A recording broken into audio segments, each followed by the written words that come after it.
Welcome, Dr. James Beckett, Sports Card Insights, here with Tanner Jones. We're going to talk about custom cards, something he knows about intimately with his handiwork and great graphic design skills that he puts to use. So we're going to talk about his experience as well as just custom cards in general. But thanks, Topps Panini Upper Deck, Heritage Auctions, Huggins Scott Auctions, Mike Stadium Sports Cards, Burbank Sports Cards, as well as ComC and Beckett Media, Beckett Grading, Beckett Authentication. Custom cards, Tanner, are we exclusively talking about one-of-ones when we talk about custom cards? For legally going down a path that is, one-of-ones. Yeah, basically the way that I started out doing these was really for my collection, and I wanted to create Jose Canseco cards that didn't exist. So yeah, for the vast majority of what I create, there's only one of them. They're for my collection to enjoy because nobody else had made them before. So if I told you I wanted to get a limited edition of 10 copies of Roberto Clemente in some kind of like Topps Project 2020, but I just said, I'd like to see what you could do with this, Tanner. Does the 10 give you heartburn? If I told you I had 9 brothers, I wanted to keep one, give one to each of my 9 brothers, which who are at this point fictitious, but because it seemed like one of one is it's your artistic expression.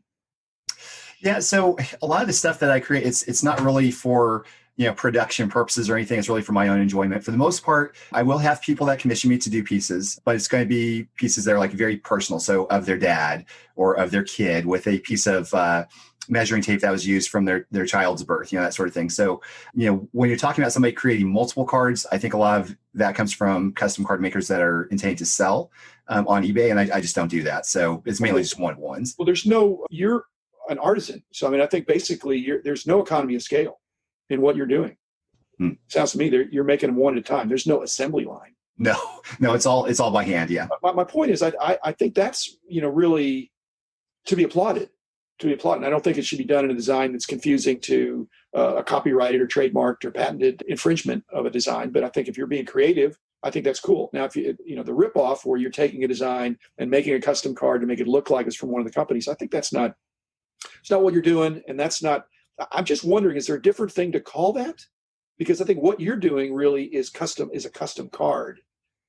But I don't regard it as the same as what you're saying of somebody that's doing something that it doesn't have the same workmanship, and it's just, a basic card that's intended to make someone think this is really licensed.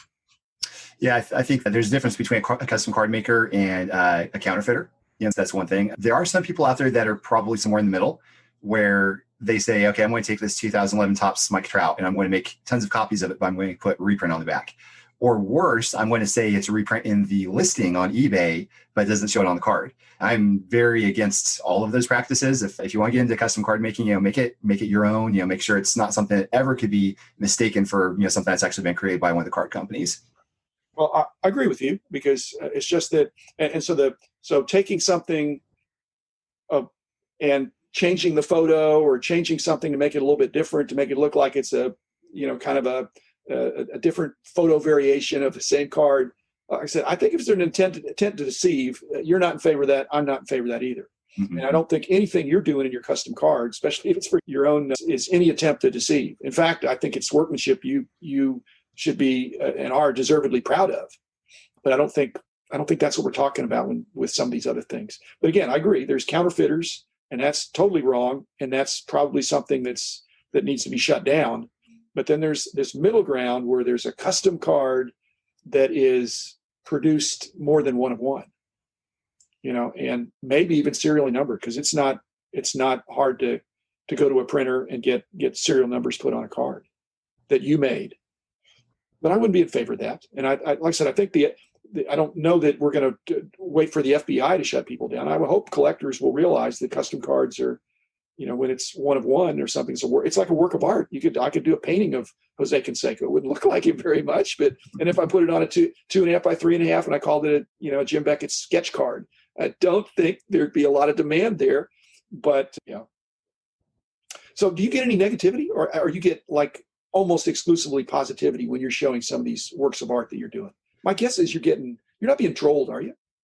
Well, I think I am a lot for, maybe religious beliefs. I'm talking about that though. I'm talking about for doing the custom cards. The people. Yeah, as far as custom cars go, not really. It's all been positive for the most part. It's I love showing what I've done, and the latest project I worked on was an 1889 Goodwin A35 round album set, and that thing kept me up at night. I was so excited to be able to show that off. It took a few months, and I'm so glad how it came out.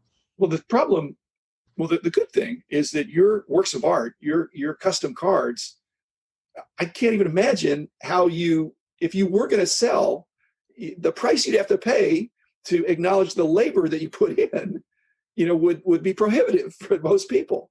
So it's obviously a labor of love, and it's, like I say, a work of art. So it's displayable, which again, I love the way you took that round album thing and made it, because they're gorgeous cards and they're very hard to find, very, very hard to find.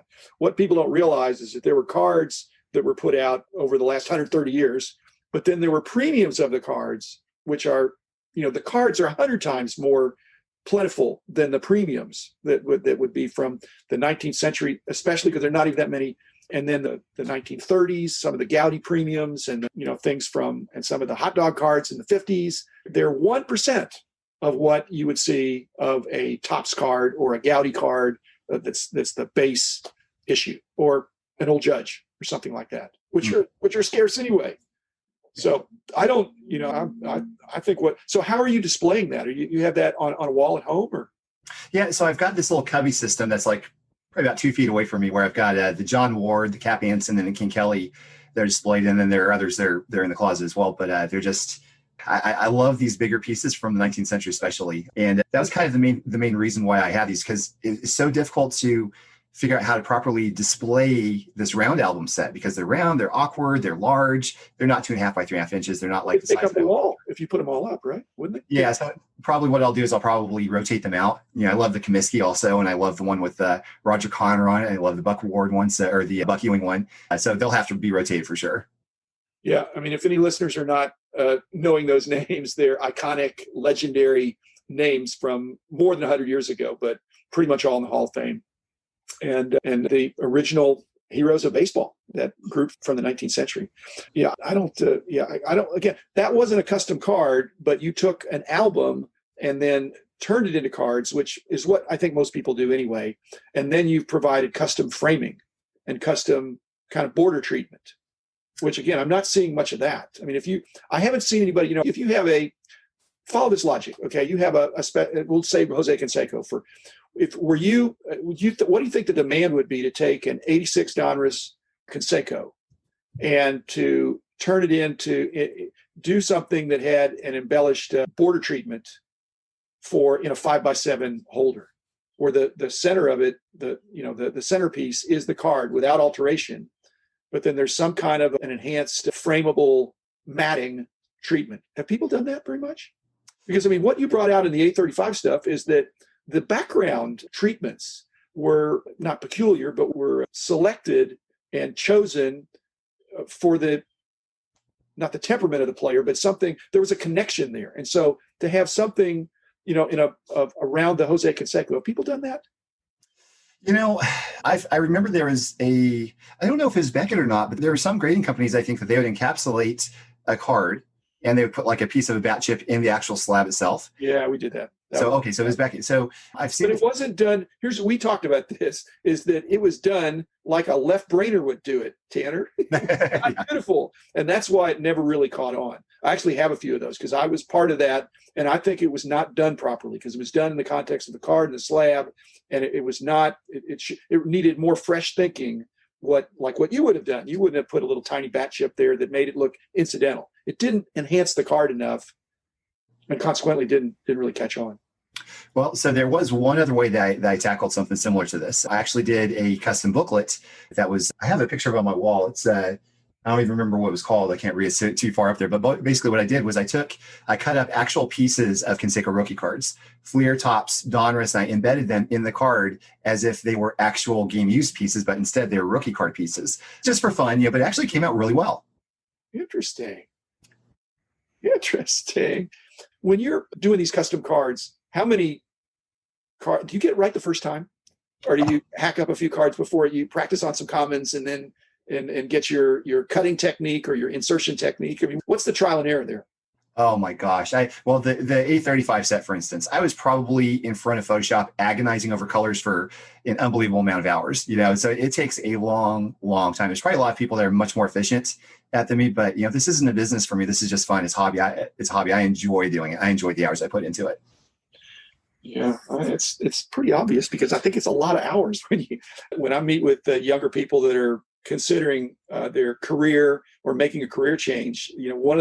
One of the telltale signs that you're in the right place is if you enjoy the aspects of the job that other people would consider drudgery or punishment. Yeah.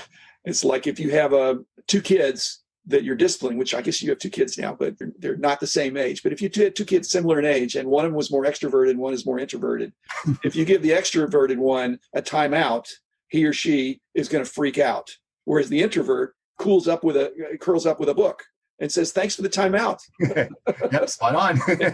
keep it quiet. And so, but the drudgery, I mean, again, so you found your element. It sounds like part of the custom card thing just is something that's kind of the culmination of some of your God-given gifts as well as your interests in the players, the sport, and graphic design. I think it's really cool that you applied that in a fresh and interesting and innovative way. Yeah, it's really just a perfect intersection for me, and to be able to show them online. We talked in another episode about the internet. Like, I love showing this stuff off online too. It's just been another fun piece of the hobby for me. What do they compare it to? I mean, I'm just saying, one of the things that in doing the price guides over the years, for me anyway, there was always like a comparative framework of this card or this player. There were comparisons, but what you're doing is not easily compared because it's more of a one-off. And does that give you satisfaction? Because when you're showing these things, on the internet, your custom cards, people say, I haven't seen anything like that.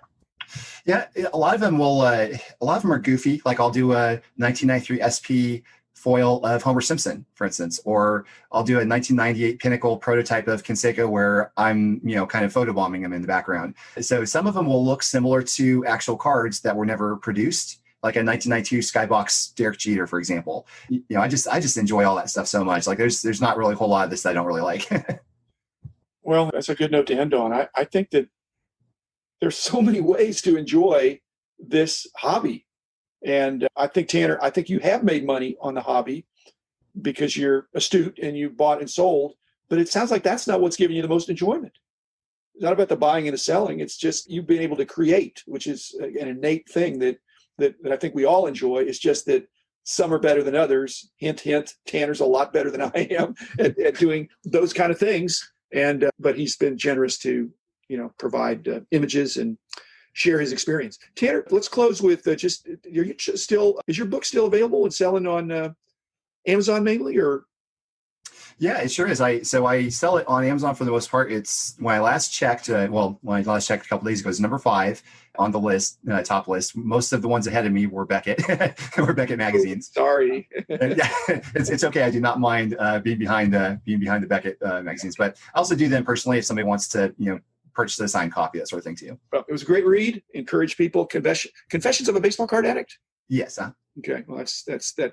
I don't know that could be my title as well. I hope I didn't rise to the level of addiction, but it was a great read. Thanks, Tanner. As always, enjoy visiting with you. And thanks, listeners. Enjoy visiting with you as well. So we'll be back again tomorrow with another episode.